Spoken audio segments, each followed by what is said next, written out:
ஆண்டவராகிய இயேசு கிறிஸ்துவின் நாமத்தில் காலை வாழ்த்துக்கள்.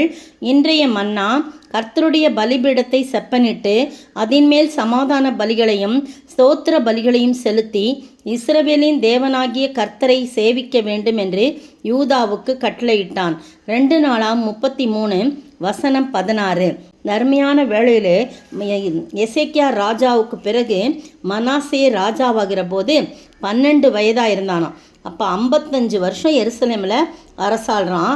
ஆனால் அவன் தகப்பன் உடைத்து போட்ட எல்லா காரியங்களும் மீண்டும் செப்பனிட்டு தகப்பனாகி எசேக்கியா தகர்த்து போட்ட மேடைகளை திரும்பவும் கட்டி பாகால்களுக்கு பலியிட்டு பீடங்களை எடுப்பித்து பலிபீடங்களை எடுப்பித்து விக்கிரக தோப்புகளை உண்டாக்கி வானத்தின் சேனைகள்லாம் பணிந்து கொண்டு அவைகளையே சேவித்து எருசலேமில் என் நாமம் என்றென்றைக்கும் விளங்கும் என்று கர்த்தர் சொன்ன தம்முடைய ஆலயத்திலேயே பலிபீடங்களை கட்டி கர்த்தருடைய ஆலயத்தில் 2 பிரகாரங்களும் வானத்தின் சேனைகளுக்கெல்லாம் பலிபீடங்களை கட்டினானா. எவ்வளோ ஒரு பயங்கரமான துணிகரமான பாவம் பாருங்கள். அது மட்டும் இல்லை, 6ஆம் வசனம், அவன் இன்னோம் குமாரரின் பள்ளத்தாக்கிலே தன் குமாரரை தீ மிதிக்க பண்ணுறான். நாளும் நிமித்தமும் பார்த்து பில்லி சூனியங்களையும் அனுசரித்து அஞ்சனம் பார்க்கிறவர்களையும் குறி சொல்லுகளையும் வைத்து கர்த்தருக்கு கோபம் உண்டாக அவர் பார்வைக்கு மிகுதியும் பொல்லாப்பு செஞ்சான். பாருங்க, தீ இன்னைக்கெல்லாம் நம்ம பார்க்கல, தீ மிதிக்கிறது, அந்த மாதிரி நாள் நட்சத்திரம் பார்க்கறது, நிமித்தம் பார்க்கறது, பில்லி சூனியங்கள், குறி சொல்கிறது, ஜோசியம் பார்க்கறது, இதெல்லாம் அவன் என்ன பண்ணியிருக்கான், செஞ்சுருக்கான். எவ்வளோ ஒரு பயங்கரமான ஒரு காரியம் இல்லை. தான் தகப்பன் எப்படி வாழ்ந்தார்ன்றதெல்லாம் இல்லாமல் எல்லாவற்றையும் மறந்து ஆண்டவரையும் மறந்து இப்படிப்பட்ட துரோகம் செய்து அதை தான் சேவித்து கொண்டிருந்தான். அப்போ ஆண்டவர் எவ்வளவோ சொல்லி பார்க்குறாரு. ஆனால் என்ன பண்ணல, 10ஆம் வசனம் சொல்லுது, கர்த்தர் மனாசேயோடும் அவனுடைய ஜனத்தோடும் பேசின போதிலும் அவர்கள் கவனிக்காதே போனார்கள். பார்த்தார் ஆண்டவர், என்ன இவன் இப்படியே போகிறான்னு சொல்லிட்டு கர்த்தர் அசீரியா ராஜாவின் சேனாபதிகளை அவர்கள் மேல் வர பண்ணினான். அவங்க எதிராக போங்க, அவனுக்கு எதிராக போங்க, மனாசேக்கு எதிராக போங்க. ஏன்னா அசீரியா ராஜாவே எசேக்கியா ராஜாவுக்கு விரோதமாக வந்தபோது எசேக்கியா ராஜா தான் ஜெயிச்சார், அசீரியா ராஜா ஓடி போயிட்டார். ஆனால் இப்போ பாருங்கள், அவன் மனாசே எப்படி இருக்கும். காரணம், எசேக்கியா ராஜா கர்த்தருக்கு உண்மையாக இருந்தான், அவர் வழி விலகி போகவில்லை, கர்த்தருக்காக வைராக்கியமாக இருந்தார். ஆனால் மனாசேயோ அப்படி இல்லாதனால அசீரியா ராஜாவின் சேனாபதிகளை அவர்கள் மேல் வரப்பண்ணினார். அவர்கள் மனாசேயை முட்செடிகளில் பிடித்து 2 வெண்கல சங்கிலியால் அவனை கட்டி பாபிலோனுக்கு கொண்டு போனார். பார்த்தீங்களா, தரதரன்னு இழுத்துட்டு போயிருப்பாங்க. சங்கிலியால் கட்டி முட்செடியில் அவனை நெருக்கி அப்படி போட்டு அவன் உடம்பெல்லாம் காயப்படுத்தி பயங்கரமான காயங்கள், அதை படித்து பார்த்திங்கன்னா அந்த ஹிஸ்ட்ரி தெரியும். அப்படியே பிடிச்சி இழுத்துட்டு போகிறாங்க. அப்படி அவன் நெருக்கப்படுகையில், 12ஆம் வசனம், இப்படி அவன் நெருக்கப்படுகையில் தன் தேவனாகிய கர்த்தரை நோக்கி கெஞ்சி தன் பிதாக்களின் தேவனுக்கு முன்பாக மிகவும் தன்னை தாழ்த்தினான். ஆண்டவரே, நான் தப்பு செஞ்சிட்டேன், நான் தெரியாமல் செஞ்சிட்டேன்னு சொல்லி விண்ணப்பம் பண்ணி கொண்டிருக்கும் போதே அவனுடைய கெஞ்சுதலுக்கு ஆண்டவர் இருங்க. எவ்வளோ நல்ல ஆண்டவர் பாருங்கள், உங்களுக்கும் எனக்கும் அவ்வளோ அக்கிரமம் செஞ்சுருக்கான். தான் குமாரரை தீ மிதிக்க பண்ணுறான், நாள் நட்சத்திரம் பார்க்குறான், பில்லி சூனியங்களை அனுசரிக்கிறான், அஞ்சனம் பார்க்கிறவர்களையும் குறி சொல்லுவர்களையும் வச்சு கர்த்தருக்கு கோபம் உண்டாக்கணும். ஆனாலும் கூட பாருங்கள், அவன் கெஞ்சி விண்ணப்பம் பண்ணி கொண்டிருக்கும் போதே அவனுடைய கெஞ்சுதலுக்கு இறங்கி அவன் ஜெபத்தை கேட்டு அவனை திரும்ப எருசலேமுள்ள தன்னுடைய ராஜ்யத்துக்கு திரும்பி வர பண்ணினான்.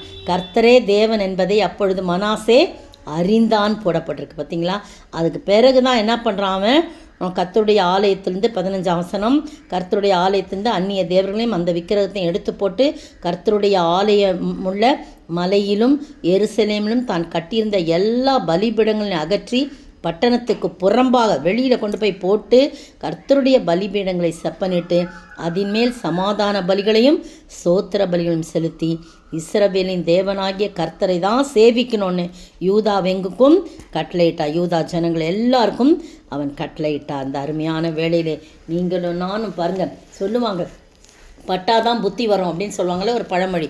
அப்படி இவன் நெருக்கப்படுகையில் தான் ஆண்டவரே தேவன் என்பதை உணர்ந்து கெஞ்சி கேட்குறான். நீங்களும் நானும் அப்படிப்பட்ட அனுபவத்துக்குள் இல்லாதபடி இப்போவே நம்ம ஆண்டவர் நம்மோடு கூட இருக்கும்போதே நாம் ஆண்டவரை மட்டும் சேவித்து அவரையே பணிந்து கொள்வோம். அப்படி இப்படின்னு போக்கூடாது. இன்றைக்கி கிறிஸ்தவ மக்களாக இருப்பவர்கள் ஆண்டவரையும் சேவிக்கிறாங்க, அதே நேரத்தில் நாள் பார்க்குறாங்க, நட்சத்திரம் பார்க்குறாங்க. இந்த நேரத்துக்குள்ளே அந்த நேரத்துக்குள்ளே முடிக்கணும், உங்களுக்கு இதெல்லாம் தெரியாதுன்னு சொல்கிறாங்க. அப்படிலாம் இருக்கவே கூடாது. அந்நிய காரியங்கள் நமக்குள் நுழையவே கூடாது. எல்லாவற்றையும் நல்லது நல்லது என்று படைத்து கண்ட தேவன் இந்த நேரத்தில் இதான் செய்யணும், அந்த நேரத்தில் அதான் செய்யணும், இல்லவே கிடையாது. எல்லா நேரங்களிலும் ஆண்டவர் படைத்த நேரங்கள் நல்லா சந்தோஷமாக ஜெபம் பண்ணி எல்லாம் செய்ய தொடங்க. நாள் பார்க்குது, நிமித்தம் பார்க்குது, கர்த்தருக்கு கோபம் உண்டாக்குற காரியம் இது. அநேக கிறிஸ்தவர்கள் ஜெபிப்பாங்க, ஆனால் நேரம் காலம் பார்ப்பாங்க. அப்படி குறி சொல்லுகிறவர்கள் ஜோசியம் பார்ப்பாங்க, ஜாதகம் பார்க்குறாங்க. நிறையா பேர் இருக்கிறாங்க. நீங்களும் நானும் அப்படிப்பட்ட தீமைக்கெல்லாம் விலக்கி மீட்டு ஆண்டவரை மட்டும் நாம் மகிழ்ச்சி படுத்தும் போது கர்த்தர் நிச்சயமாய் நம்மை ஆசீர்வதிப்பார். அப்படிப்பட்ட ஆசீர்வாதத்தை நாம் பெற்று அவரையே சேவித்து வாழ ஆண்டவர் தாமே கிருபை செய்வாராக. ஆமேன். 1000 பேர்களில் சிறந்தோர் ஆண்டவர் இயேசு நீரே, விடி வெள்ளியே எந்தன் பிரியம் நீரே, என்றென்றும் வாழ்த்திடுவே.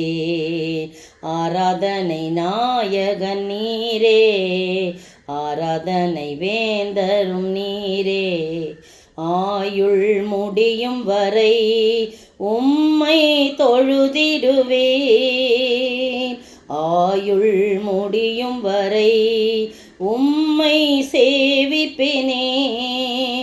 ஆராதனை நாயக நீரே, ஆராதனை வேந்தனும் நீரே. சோத்தரிக்கிற ஆண்டவரே, துதிக்கிற ராஜா, வாழ்த்துக்கிற வணங்கிறப்பா. தகப்பனை உம்மை மட்டும் ஆராதித்து உம்மை மட்டும் சேவித்து உமக்காக மட்டும் எங்களுடைய வாழ்க்கையை நடத்த உதவி செய்கிறார். எந்த ஒரு சந்தர்ப்பத்திலும் உம்மை விட்டு விலகாதபடி, உம்மை கோபமூட்டாதபடி, உமக்கு பிரியமில்லாத காரியம் எதுவும் எங்களுடைய வாழ்க்கையில் நுழையாதபடி, அந்நிய காரியம் எதுவும் நுழையாதபடி, யாரையும் திருப்திப்படுத்துவதற்கு எங்களுடைய ஆண்டவராகிய கர்த்தரை நாங்கள் கோபப்படுத்தாதபடி இருக்க நீர் உதவி செய்ய வேண்டும் என்று கர்த்தரும் மீட்பரும் ராஜாவாகிய இயேசு கிறிஸ்துவின் விலையேற பெற்ற நாமத்தில் ஜெபிக்கிறேன் பிதாவே, ஆமேன். நேற்றைய பதில், அந்த கோத்திர பிதாக்கள் பொறாமை கொண்டு யோசேப்பை எகிப்துக்கு கொண்டு போகும்படியாக விற்று போட்டார்கள். அப்போஸ்தலர் 7:9.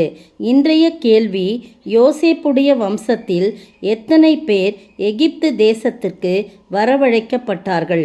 யோசேப்பின் வம்சத்தில் எத்தனை பேர் எகிப்து தேசத்திற்கு வரவழைக்கப்பட்டார்கள்?